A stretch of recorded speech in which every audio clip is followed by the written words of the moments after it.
நண்பர்களுக்கு வணக்கம். சிகப்பு பொட்டு வண்டுகள், அதாவது கொடி காய்கறிகள் வளர்க்குற நண்பர்களுக்கு இந்த வண்டுகளை பற்றி அதிகமாக தெரிஞ்சிருக்கும்.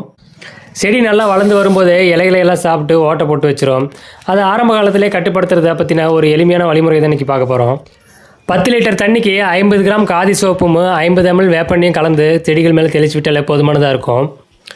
காதி சோப் தண்ணியில் கரையிறதுக்கு கொஞ்சம் லேட் ஆகும் அப்படிங்கிறனால அதை தேங்காய் துருவில் துருவி எடுத்து வச்சுருக்கேன். அது கூட 50 ml வேப்பெண்ணெய் கலந்து நல்லா மிக்ஸ் பண்ணி எடுத்துக்கணும்.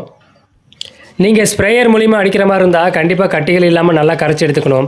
இல்லாட்டி அந்த கட்டி சோப்பு துகள் எல்லாமே வந்து ஸ்ப்ரேயரில் அடிச்சுக்க அதிக வாய்ப்புகள் இருக்குது. காதி சோப் மற்றும் வேப்பெண்ணெய் இரண்டுமே அதிக கசப்புத்தன்மை கொண்டது அப்படிங்கிறனால இந்த கசப்புத்தன்மை கொண்ட திரவத்தை நம்ம செடிகள் மீது தெளிக்கும் போது வண்டுகளோட தாக்கத்தை கொஞ்சம் கட்டுப்படுத்த முடியும். அது மட்டும் இல்லாமல் வேப்பெண்ணெய் தண்ணியில் கரையாது அப்படிங்கிறனால இது கூட நம்ம காதி சோப்பு சேர்த்துக்கிறது நல்லதாக இருக்கும். கரைசல் ரெடியான பிறகு நான் இது மாதிரி ஒரு நல்ல ஸ்ப்ரேயர் வச்சு இலைகளோட மேல் பகுதி மற்றும் அடிப்பகுதி 2 பக்கமுமே திரவம் படுற மாதிரி அடிச்சு விடணும். இதன் மூலிமா சிகப்பு வண்டுகளை கட்டுப்படுத்த முடியும். நம்ம சேனலில் போடுற வீடியோக்களை நிறைய நண்பர்கள் பார்க்குறீங்க, ஆனால் அதிகமாக யாரும் லைக் பண்ணுறதில்ல, சப்ஸ்கிரைப் பண்ணுறதில்ல. நீங்கள் கொடுக்குற சின்ன சின்ன ஆதரவு தான் அடுத்து பயனுள்ள தகவல்களை உங்கள்கிட்ட கொண்டு வந்து சேர்க்கறதுக்கு எங்களுக்கு ஆதரவாக இருக்கும். இந்த பதிவு உங்களுக்கு பிடிச்சிருந்துச்சுன்னா ஒரு லைக் போட்டு மேலும் இது போன்ற பதிவுகளை பார்க்க நம்ம ட்ரெடிஷனல் ஃபார்மிங் தமிழ் யூடியூப் சேனலை சப்ஸ்கிரைப் பண்ணிக்கங்க.